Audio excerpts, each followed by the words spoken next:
अस्सलाम वालेकुम। उम्मीद है कि आप सब खैरियत से होंगे। मेरा नाम है मोहम्मद इदरीस और आप देख रहे हो रेडी स्टडी गो। जैसे कि आप जानते हो कि ये है हमारा लेसन नंबर 2। लेसन नंबर 1 हम ऑलरेडी पढ़ा चुके हैं। उसमें हमने सेंटेंस और काइंड्स ऑफ सेंटेंस डिस्कस किए थे। इस लेक्चर में हम प्रेज और काइंड्स ऑफ प्रेज डिस्कस करेंगे। इस लेक्चर को हम 3 स्टेप में कंप्लीट करेंगे। सबसे पहले पढ़ेंगे प्रेज का डिफिनीशन और एग्जाम्पल देखेंगे कुछ, फिर उसके बाद इंपॉर्टेंट पॉइंट देखेंगे प्रेज के, फिर काइंड्स ऑफ प्रेज देखेंगे और उसके एग्जाम्पल देखेंगे। सबसे पहले स्टार्ट करते हैं कि praise, what is praise, praise क्या होता है। सो प्रेज बेसिकली ये इसकी डिफिनेशन है। सबसे पहले ये डिस्कस करेंगे और फिर इसके कुछ एग्जाम्पल, फिर आइडेंटिफिकेशन, ये सब कुछ डिस्कस करेंगे। अ group of word which makes sense but not complete sense, यानी ऐसा ग्रुप ऑफ वर्ड्स जो सेंस तो दे रहा हो, यानी सेंस तो बन रहा हो लेकिन कंप्लीट सेंस नहीं बन रहा। अगर मैं आपसे यहाँ पे अगर मैं ये नोट हटा दूँ या बट हटा दूँ, विच मेक सेंस का ये सेंस, विच मेक कंप्लीट सेंस, तो ये डिफिनीशन किसका हो जाएगा? बेसिकली ये डिफिनीशन हो जाएगा सेंटेंस का। सेंटेंस में हमने पढ़ा था कि a group of words which make complete sense is called sentence. इसमें क्या है कि ये सेंस कंप्लीट नहीं दे रहा, इस वजह से हम इसको प्रेज कहते हैं। इसके कुछ एग्जांपल देखेंगे यहाँ पे। जो इसके तो ऐसे बहुत सारे एग्जांपल्स हो सकते हैं, लेकिन जो आपको समझाने के लिए कुछ एग्जांपल्स लिए हैं। अदरवाइज़ यहाँ पे आइडेंटिफिकेशन भी देखेंगे और काइंड्स के साथ उसकी एग्जांपल डिस्कस करेंगे। Made of gold. सो आपको अगर कोई कहे मेड ऑफ गोल्ड, तो आगे से आपको पूछोगे क्या मेड ऑफ गोल्ड, क्या क्या बना है मेड ऑफ गोल्ड का। अगर आपको कोई कहे ऑफ ग्रेट वेल्थ, तो ये भी कंप्लीट सेंस नहीं दे रहा। विथ ग्रेट स्पीड, तो इसका भी कोई सेंस नहीं बन रहा, इस वजह से ये प्रेस कहला रहा है। अगर ये एग्जांपल आपको याद होगा तो ये मैंने आपको सेंटेंस में भी दिया था कि ये कंप्लीट सेंस नहीं दे रहा, तो इसको हम क्या कहते हैं। वहाँ पे तो मैंने नहीं बताया था कि इसको हम क्या कहते हैं, तो दरअसल इसको हम प्रेस कहते हैं, प्रेस।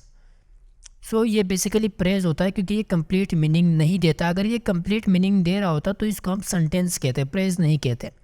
आइडेंटिफिकेशन से पहले मैं जो इम्पोर्टेंट पॉइंट है वो डिस्कस करूँगा, फिर मैं आइडेंटिफिकेशन पे आऊँगा तो आपको बहुत अच्छा समझ में आएगा। और नोट्स अभी नहीं बनाना, नोट्स जब लेक्चर एंड होगा तब बनाना, क्योंकि मेरे पास तो सब कुछ लिखा हुआ है, मैं तो एक फ़्लो से पढ़ा रहा हूँ, तो आप पीछे रह जाओगे और कुछ भी समझ में नहीं आएगा। तो आप नोट्स एंड में बनाना और फिलहाल आप कॉन्सेप्ट पे ध्यान दें। इंपॉर्टेंट पॉइंट डिस्कस करेंगे प्रेज का। सबसे पहला पॉइंट है कि the phrase does not have a subject and verb combination. So इसका मतलब क्या है कि प्रेज में कभी भी सब्जेक्ट प्लस वर्ब नहीं आ सकता, क्योंकि अगर सब्जेक्ट और वर्ब आ गया तो वो तो बेसिकली सेंटेंस हो जाएगा, वो कंप्लीट मीनिंग देगा। यहाँ पे मैंने बड़ा बड़ा भी लिखा है कि प्रेज कभी भी सब्जेक्ट प्लस वर्ब के बराबर नहीं होगा। अगर सब्जेक्ट होगा तो वर्ब नहीं होगा, अगर वर्ब होगा तो सब्जेक्ट नहीं होगा। इन दोनों में से कोई एक होगा तभी वो प्रेज होगा, अदरवाइज़ अगर दोनों होंगे तो ये सेंटेंस कहलाएगा। और ये आप देखोगे कि कंप्लीट मीनिंग भी दे रहा होगा, लेकिन हमने पढ़ा कि कंप्लीट मीनिंग नहीं देता है, इस वजह से इसको हम प्रेज कहते हैं। सो यहाँ पे थोड़ा सा कंस्ट्रक्शन का काम चल रहा है, सो आप जो टक टक की आवाज़ आ रही है सो उसको इग्नोर करिए, और मैं कोशिश करूँगा कि इसको स्लो करूँगा, लेकिन मुझे लग रहा है कि वीडियो में ये आएगा। सो दूसरे पॉइंट पे बात करेंगे कि apprise can not be a complete sentence, कि प्रेज कभी भी कंप्लीट सेंटेंस नहीं हो सकता, because it does not give complete meaning, क्योंकि ये कंप्लीट मीनिंग नहीं देता, इस वजह से ये कंप्लीट सेंटेंस नहीं होता। सो इसी वजह से मैंने सबसे पहले सेंटेंस पढ़ाया, ताकि जो भी आगे बातें हो वो पीछे से कनेक्टेड है। अगर आपने पहला लेक्चर नहीं देखा तो शायद आपको लगे कि ये सेंटेंस क्या होता है। अ ग्रुप ऑफ वर्ड्स तो आपने पढ़ा होगा बचपन से, लेकिन उसमें जो हमने इंपॉर्टेंट बातें की थी तो शायद आपको वो आगे परेशान करे। तो सब लेक्चर पहले से देखा करो ताकि आपको कोई भी मसला नहीं हो। सो सेंटेंस की डिफिनेशन में हमने पढ़ा था कि a group of words which make complete sense is called sentence. So ये कंप्लीट मीनिंग नहीं दे रहा, दैट्स वाई ये सेंटेंस नहीं कहला रहा। और इसका मतलब क्या है कि can not be a complete sentence, क्योंकि आप क्लोज में पढ़ोगे कि क्लोज एक सेंटेंस हो सकता है सिंपल, लेकिन प्रेज कभी भी सेंटेंस नहीं हो सकता। इस वजह से ये पॉइंट इम्पोर्टेंट है। अगर आपसे कोई पूछे कि क्या प्रेज और क्लोज, कि प्रेज और क्लोज में से कौन सा सिंपल सेंटेंस हो सकता है, तो उसका आंसर होगा क्लोज। क्यों, ये आगे पढ़ेंगे क्लोज के चैप्टर में। सो यहाँ पे पढ़ेंगे तीसरे पार्ट में, they can not stand alone as a sentence. क्यों ये सेंटेंस की तरह अलोन नहीं आ सकता, क्योंकि ये कंप्लीट मीनिंग नहीं देता, दैट्स वाई ये अलोन नहीं आ सकता। सो ये पॉइंट तो आपको समझ में आ गया होगा प्रेज और सब्जेक्ट का। आप जाएंगे आइडेंटिफिकेशन पे। आइडेंटिफिकेशन ज़रूरी क्यों है? क्योंकि जब तक आप आइडेंटिफाई नहीं करोगे तो फ़ायदा नहीं है प्रेस का। जब तक आप सेंटेंस में प्रेस को नहीं पहचानोगे तो तब कोई फ़ायदा नहीं है, क्योंकि ये सेंटेंस के बगैर नहीं आता, सेंटेंस में ही आता है। सो ही एक सब्जेक्ट है, इस वर्ब है।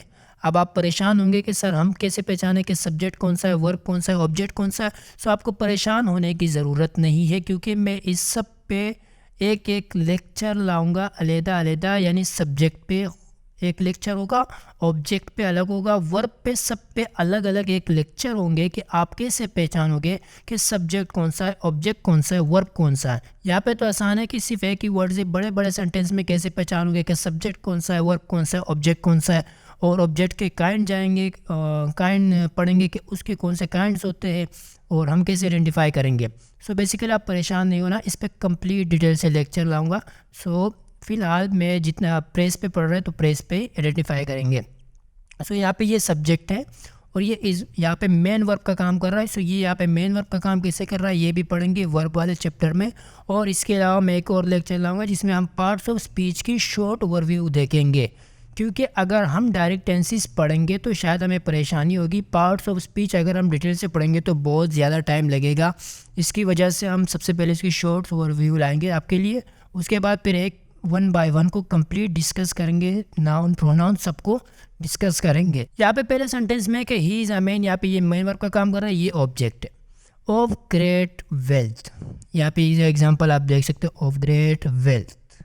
यहाँ पे ये प्रेस का काम कर रहा है, ये कौन से प्रेस का काम कर रहा है ये आगे कांड में पढ़ेंगे कि ये कौन सा प्रेस है। यहाँ पे ही इज़ स्लीपिंग, सो यहाँ पे सेंटेंस कंप्लीट हो रहा है, सही। ऑन द बेड, ये एक प्रेस है, ये कौन सा प्रेस है ये भी आगे बात करेंगे कि मॉडिफाई कर रहा है कौन सा प्रेस है।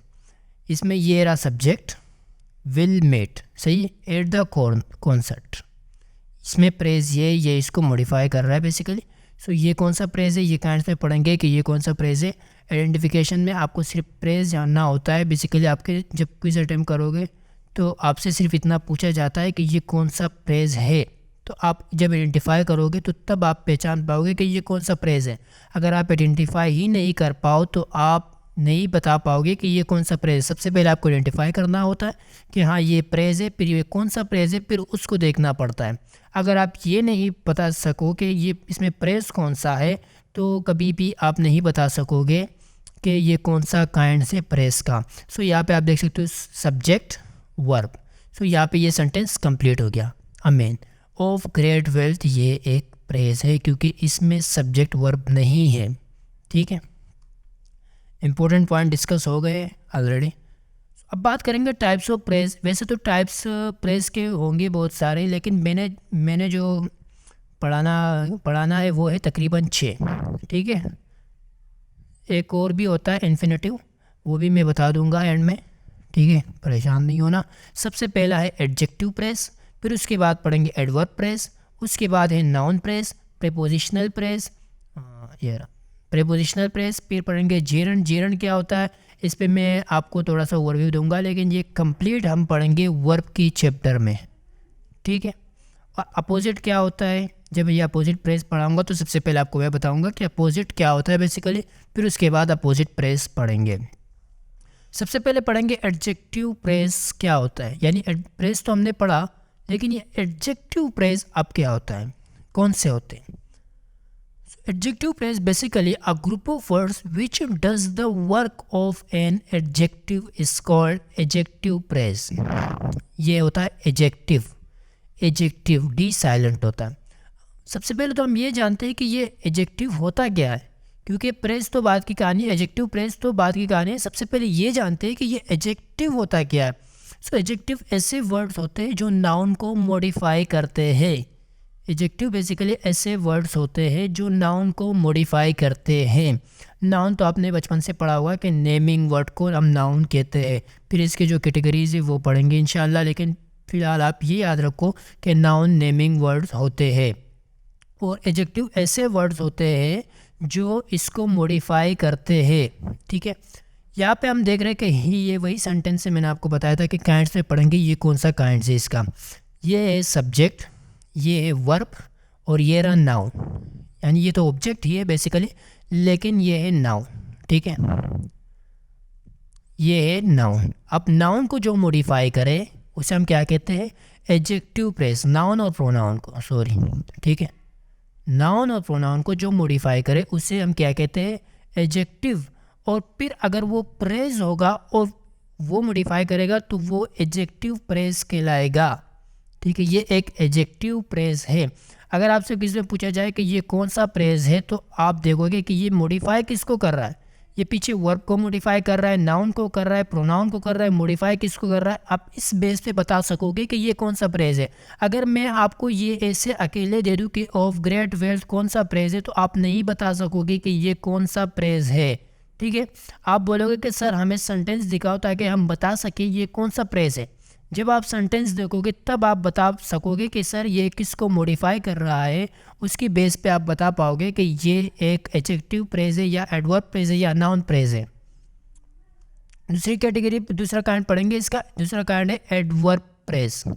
अब एडवर्ब क्या होता है, सबसे पहले तो ये समझते हैं कि एडवर्ब क्या होता है। एडवर्ब में आप ये, इसके वर्ड्स में ही सब कुछ छुपा हुआ है। एडवर्ब, अगर इसको आप दो टुकड़ों में कर दो, एड और वर्ब। सो सबसे पहले तो ये मॉडिफाई करता है वर्ब को। ठीक है, इसके अलावा ये मॉडिफाई करता है एडजेक्टिव को। ऐसे वर्ड्स जो वर्ब को, एडजेक्टिव को और ख़ुद एडवर्ब को मॉडिफाई करे उसको हम एडवर्ब कहते हैं। ठीक है, ये बात तो आपको समझ में आ गई होगी कि एडवर्ब किसे कहते हैं। इसके अलावा परेशान नहीं हो, मैंने आपको पहले भी कहा कि हम पार्ट्स ऑफ स्पीच पे एक शॉर्ट ओवरव्यू वीडियो लाएंगे ताकि आपको इस सब का मतलब पता चल सके। एडवर्ब प्रेस अब पढ़ेंगे। Adverb press, a group of words that is the work of an adverb is called adverb press. ऐसे ग्रुप ऑफ वर्ड्स जो एडवर्ब का काम करे, ऐसे ग्रुप ऑफ वर्ड्स जो एडवर्ब का काम करे। एडवर्ब क्या होता है, एडवर्ब बेसिकली जो एडवर्ब वर्ब और एडजेक्टिव को मॉडिफाई करे उसको हम एडवर्ब कहते हैं। ऐसे वर्ड्स जो वर्ब, एडजेक्टिव और एडवर्ब को मॉडिफाई करे उसको हम एडवर्ब प्रेस कहते हैं। ठीक है, तो यहाँ पे ये जो वर्ड्स आए हैं, he answered in a rude manner. So यहाँ पे ये मॉडिफाई कर रहा है आंसर को। ठीक है, आंसर यहाँ पे है एक वर्ब। सो ये मॉडिफाई किसको कर रहा है, वर्ब को। जब ये वर्ब को मॉडिफाई कर रहा है इस वजह से हम इसको एडवर्ब प्रेस कहते हैं। अगर यहाँ पे नाउन होता तो ये कौन सा प्रेज होता। सो ये यहाँ पे फिर एडजेक्टिव प्रेज होता। हमने अभी पढ़ा कि एडजेक्टिव ऐसे वर्ड्स होते हैं जो नाउन या प्रोनाउन को मॉडिफाई करते हैं। सो अगर यहाँ पे नाउन या प्रोनाउन होता तो ये एक एडजेक्टिव प्रेज होता, लेकिन ये यहाँ पे वर्ब को मॉडिफाई कर रहा है, दैट्स वाई ये एक एडवर्ब प्रेज है। उम्मीद है कि आपको ये दो काइंड समझ में आ गए होंगे। तीसरा हम पढ़ेंगे नाउन प्रेस। नाउन प्रेस क्या होते हैं। नाउन तो मैंने आपको बता दिया कि नाउन सिर्फ नाउन होता है, नेमिंग वर्ड्स। फिर उसके काइंड फर्दर डिस्कस करेंगे कि क्या होते हैं, वो कंप्लीट डिस्कस करेंगे। नेमिंग वर्ड्स, वो चीज़ जिसका नाम हो वो नाउन कहलाता है। इसके अलावा मैं आपको एक और खुफिया ट्रिक बताने वाला हूँ यहाँ पे नाउन के बारे में, जो मैं चाहता था कि आगे बताऊँ लेकिन खैर है यहाँ पे बता दूँगा कि जब भी नाउन से पहले आर्टिकल आ जाए, क्या, सॉरी, नाउन से पहले नहीं, किसी भी वर्ड से पहले आर्टिकल आ जाए सो वो नाउन होता है। किसी भी वर्ड से पहले आर्टिकल आ जाए, आर्टिकल क्या होता है, ए एन द, ये किसी भी वर्ड से पहले आ जाए तो वो नाउन होता है। ठीक है, ये बातें याद रखना, ये लिखी नहीं है, ये आप लिख देना अपने नोट्स में ताकि आपको याद रहे। अब पढ़ेंगे नाउन प्रेस। पहला पॉइंट डिस्कस करेंगे कि a group of words that does the work of a noun और act as a noun is called noun phrase. कि ऐसे ग्रुप ऑफ वर्ड्स जो नाउन का काम करे या नाउन की तरह काम करे उसे हम प्रेस कहते हैं, यानी नाउन प्रेस कहते हैं। और आपको ये भी पता होगा कि सब्जेक्ट और ऑब्जेक्ट ये तो या नाउन होते हैं या प्रोनाउन होते हैं, इसके अलावा ये नहीं हो सकते। सॉरी, ये तो या नाउन, गलत हो गया, खैर, नाउन या प्रोनाउन होते हैं। कभी भी आप देखो सब्जेक्ट या ऑब्जेक्ट तो वो या नाउन होगा या प्रोनाउन होगा। सो यहाँ पे इस वजह से ये बता रहा है कि ये इट में भी सब्जेक्ट और ऑब्जेक्ट, सब्जेक्ट भी हो सकता है, ऑब्जेक्ट भी हो सकता है और कॉम्प्लीमेंट भी हो सकता है ऑफ अ वर्ब। अब कॉम्प्लीमेंट क्या होता है इसको हम पढ़ेंगे आगे इंशाल्लाह सब्जेक्ट और ऑब्जेक्ट के लेसन में कि कॉम्प्लीमेंट क्या होता है। सब्जेक्ट कॉम्प्लीमेंट पढ़ेंगे, ऑब्जेक्ट कॉम्प्लीमेंट पढ़ेंगे, कंप्लीट डिटेल से पढ़ेंगे, इसके बारे में परेशान नहीं हो। एग्जाम्पल पे हम कि मिसाल के तौर पर he expects to get a prize, यहाँ पे फिर से बात करेंगे। एक्सपेक्ट्स एक सब्जेक्ट है, ये वर्ब है, और हमने अभी यहाँ पे कहा कि इट में बी सब्जेक्ट और ऑब्जेक्ट और कॉम्प्लीमेंट, यानी ये ऑब्जेक्ट भी हो सकता है। यहाँ पे noun phrase as a object काम कर रहा है। इसके अलावा मैं आपको नाउन प्रेस के बारे में बताऊँ तो ये एक सिंगल वर्ड्स भी हो सकता है, जैसे कि यहाँ पे देख सकते हो चीज़, यहाँ पे एज अ सब्जेक्ट ये आया हुआ है, ये नाउन प्रेस है और ये एज अ सब्जेक्ट आया हुआ है। पहले एग्जांपल में एज अ ऑब्जेक्ट था, दूसरे एग्जांपल में ये सब्जेक्ट की तरह काम कर रहा है। ठीक है, यहाँ पे नाउन प्रेस भी कंप्लीट होता है। चौथा टाइप पढ़ेंगे प्रीपोजिशनल प्रेस। प्रीपोजिशनल प्रेस क्या होता है? So prepositional phrase consist of a preposition followed by a prepositional complement. इस कॉम्प्लीमेंट के बारे में मैं आपको कंप्लीट बताऊंगा, अभी इसको स्किप करें ताकि ये आपके लिए परेशानी का बाइस ना बने। सो प्रीपोजिशन प्रेस इतना याद रखें कि हमेशा प्रीपोजिशन से ही स्टार्ट होगा। ठीक है, प्रीपोजिशन ऐसे बहुत सारे हैं, इन, ऑफ, टू। सो अब स्टूडेंट बोलेंगे कि सर आप कह रहे हो कि ये प्रीपोजिशन से स्टार्ट हो रहा है, तो पिछले में जो पीछे एग्जांपल दिया आपने, लास्ट एग्जांपल जो आपने दिए वो भी तो प्रीपोजिशन से स्टार्ट हो रहे थे, लेकिन आप उसको किसी को एडजेक्टिव, किसी को एडवर्ब, किसी को क्या, और उसको आप ऐसे वर्ड्स दे रहे थे। तो यहाँ पे ये कैसे प्रीपोजिशनल प्रेस हो सकते हैं? सो बेसिकली आप यहाँ पे देख सकते हो कि दे टुक अ शेल्टर, यहाँ पे ये मॉडिफाई नहीं कर रहा, दे took a shelter in a garden. सो ये एक अलग मतलब बन रहा है, ये इसको मॉडिफाई नहीं कर रहा। अगर ये इसको मॉडिफाई कर रहा होता तो ये होता एडजेक्टिव, सॉरी ये एडजेक्टिव होता, लेकिन ये इसको मॉडिफाई नहीं कर रहा, दैट्स वाई ये एडजेक्टिव प्रेस नहीं है, ये एक प्रीपोजिशनल प्रेस है। यानी यहाँ पे जो आंसर आ रहा है वो आ रहा है वियर और विच का। अगर आप वहाँ पे चेक करोगे तो वहाँ पे होगा वो, या होम का आंसर होगा, या हाउ का आंसर होगा। इसका आंसर नहीं होगा इन दोनों में से, सही है।